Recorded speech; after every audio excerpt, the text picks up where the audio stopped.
Am I right? Like, you might be looking around. I'm not looking around because I can't see anything. But I've been looking around this evening and thinking, oh God, I'm sure like a lot of you, oh God, some of these people are so qualified to be here, right? And you're probably sat there going, oh, I'm not as clever as these people. And I'm here to tell you, it's not imposter syndrome. You're right. You're not, but that's okay, because me either, and I'm up here, right? So I'm absolutely not qualified to be here. My name is Lucy. I have Trojan horsed myself into financial services, which means I'm well positioned to teach you how to appear competent.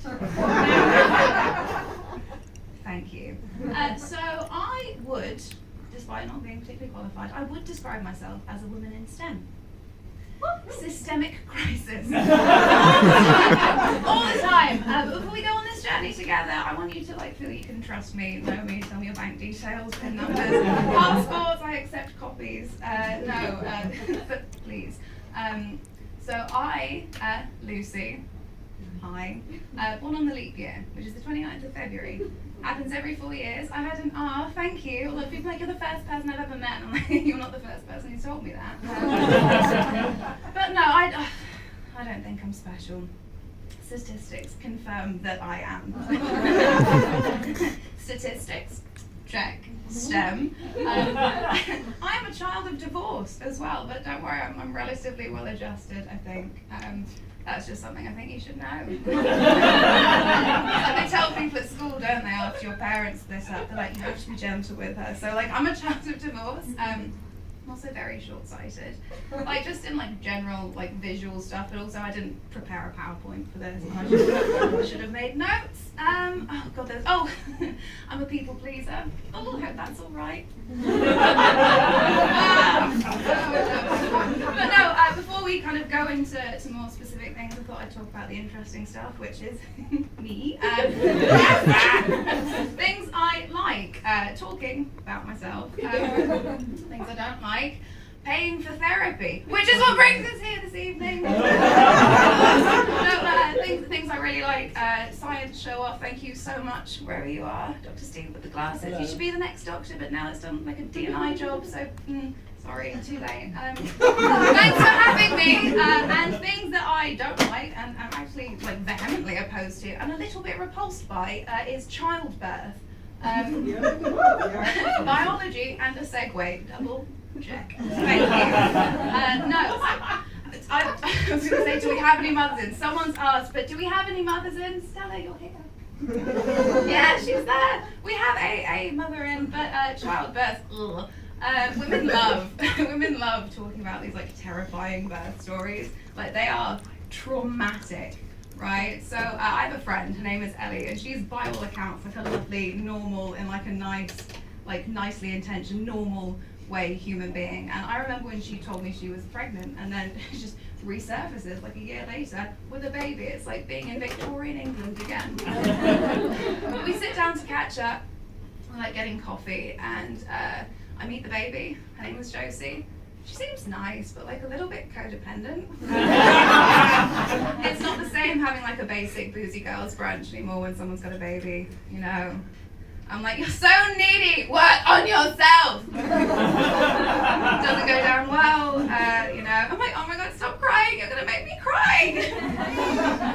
And then after a couple more cosmopolitans, it's a bit more when she's sick on herself, it's cute and she can't help it, but when I'm sick on myself, it's ruining the christening.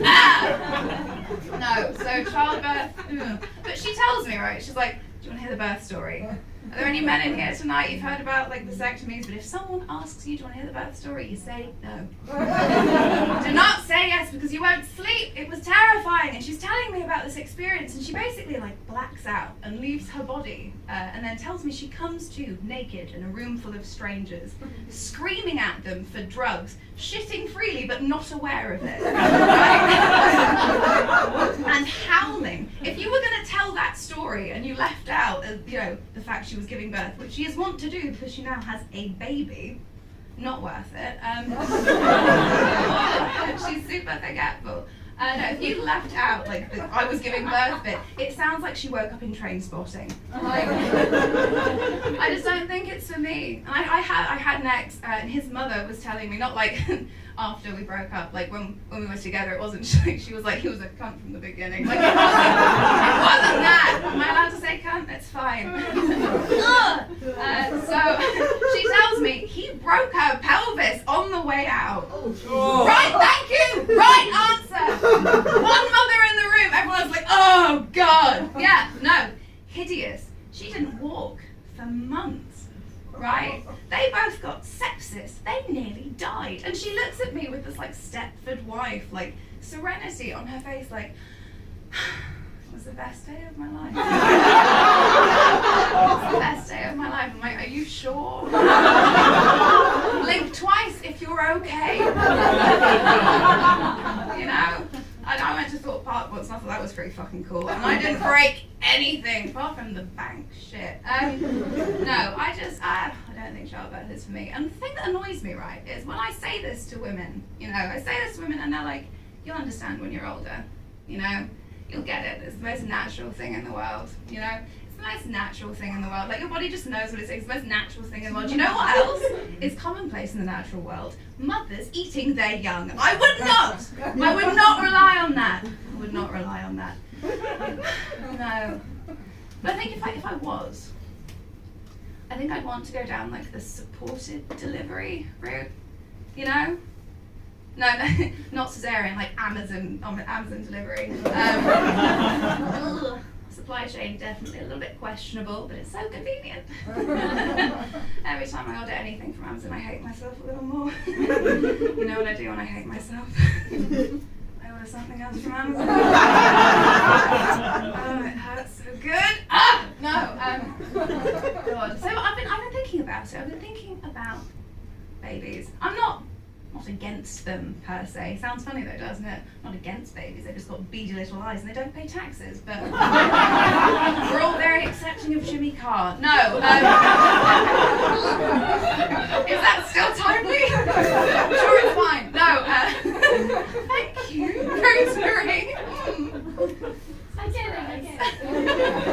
So, I've been thinking about it because for the first time in my life, and I would like you to cheer for this because it's a huge achievement. Some of my school friends are here and they know it's a huge achievement. I am in a healthy relationship. Yes! My God! Thank you. No, I've been thinking about it. You know, is it something eventually I'm going to want to, like, you know, consider, look into what delivery costs like? But no, with my first couple of partners, my first couple of boyfriends, wasn't like super possible to think about babies as like a real option because how do I say it, like in a way that doesn't paint me as a complete lunatic. My first couple of boyfriends were trees. I named one of them Jason. I'm seeing a nod. You hear me? Thank you. I knew there would also be some other neurodivergent women in this crowd. We imprint on inanimate objects, but trees, men in STEM. Thank you. I think I just earned my invite back from Steve. This is great. No, you know, as you get older, you have to branch out. Brings a whole new meaning to looking like I've been dragged through a hedge backwards. Can't think of anything better. You know, parents say it to you when you're a teenager, like, you look like you've been dragged through a hedge backwards. There's judgment. My parents were like, please stop it. Why are there splinters in your... Anyway. Why are you looking? Anyway, no. So I have a lovely boyfriend who's actually, he's here tonight. So he's now very aware that my school friends are elated that I'm going out with someone human. And kind. But no, he's great. He's super lovely. Cheers for boyfriend. Aww, this is lovely. But his parents are visiting at the moment. It's the first time I've met them. They flew over from India, from Calcutta. My boyfriend is a lovely Indian man, and it's good and also challenging because they don't speak a great deal of English. Have you ever noticed it is a lot easier to love a family that's not yours? And I think there must be something in it genetically, because there's definitely a reason my mother keeps marrying men with children, you know? I'm well invested, it's fine. No, but my boyfriend's mother, she's so lovely, she's so friendly. She doesn't speak much English, but I don't speak Bengali or Hindi, so I'm the arsehole in that situation. So we are talking to each other via Google Translate, and we're sat on the bed, and I'm like, I've been so excited for you guys to come here. Are you tired? Can I get you some water? You know, this is it's a big moment for me. I'm in a healthy relationship. I love this man. And she types back to me. Like, typing away, I'm assuming in one of the many languages she speaks, and I, like a moron, I'm sat there and waiting for the robot lady who lives in Google to tell me, what she thinks. And I'm like hoping Google wants this to work out, and it reads out the message, which is, your words are not sweet. I feel very not welcome. And I'm like, oh, that's lovely. We make those allowances, especially for families that aren't ours. My mother will text me hi, literally just hi, like 2 letters, 1 word, maybe a full stop for some flavour and a panic attack. But like, she'll text me hi, and I'll be like, I don't know, that's just like super passive aggressive. So but I've been thinking it would be great if there was like a Google Translate for our parents and actually their intentions when they text us. Like, I think that would be really useful. So on Sunday mornings, my dad texts me. He's like, good weekend? ? Kiss. Kiss, please remember to put kiss at the end of your text. It will go, did you mean, please don't be doing drugs. Please don't ask me for money. Leave the trees alone. And then my mum would text me, hi, how are you doing? And what she'd mean is, when are you giving me grandchildren? Which means I can then reply in all honesty, when I can get one on Amazon. I don't want to do it. I don't want to do it. But I called my dad, because we have a relatively healthy relationship. And I asked him when I was preparing for this set, I was like, what do you recommend? And he gave me 2 pieces of advice.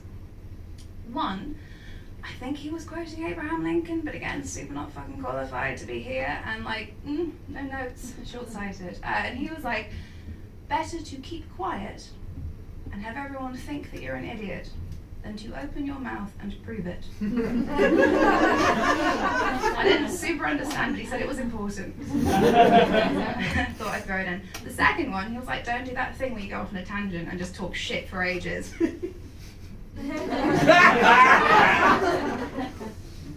Right. Should have started with that. But 3 tips. I think I've got time. I'm not wearing a watch. Again, short-sighted, and the light's in my eyes. So if you shine a light at me, I'm not going to see it. So I'm going to teach these good people how to appear competent.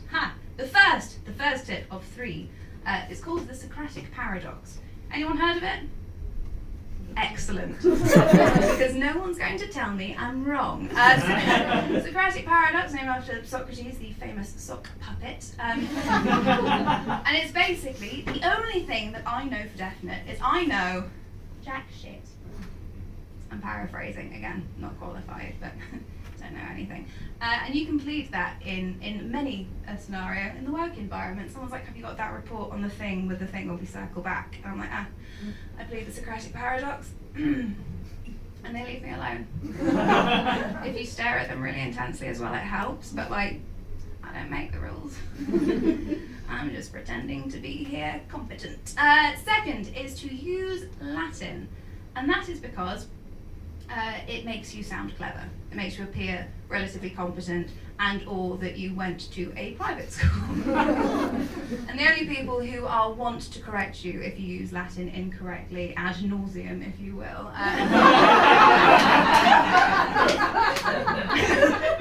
are posh kids who are being fast-tracked to Westminster. And if there is one thing that I have learned to be universally true, I'm going to carpe this diem to shit on them. Sorry.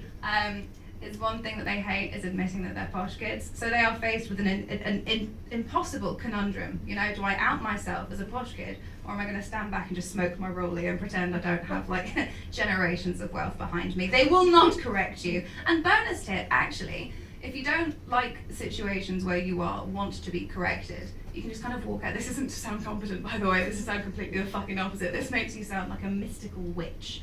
You go outside and you smell the air, you go, but you were thunderstorm. Statistically, at some point you're going to be right. You know, makes you sound mystical. So if you're not in the market for competence, this is why I didn't invite people from work. And the last tip is actually, speaking of wordsmiths, is something that I picked up from the Tory government. Can I get a ooh? Ooh. Thank you so much. Something I picked up from them in terms of how to like convince people that you're competent is to set out a lofty aim at the beginning. Remember how someone's going to teach you how to sound competent and appear competent? Set out a lofty aim at the beginning and then fucking distract them. I have been Lucy Davies. You've been lovely. Look after yourself.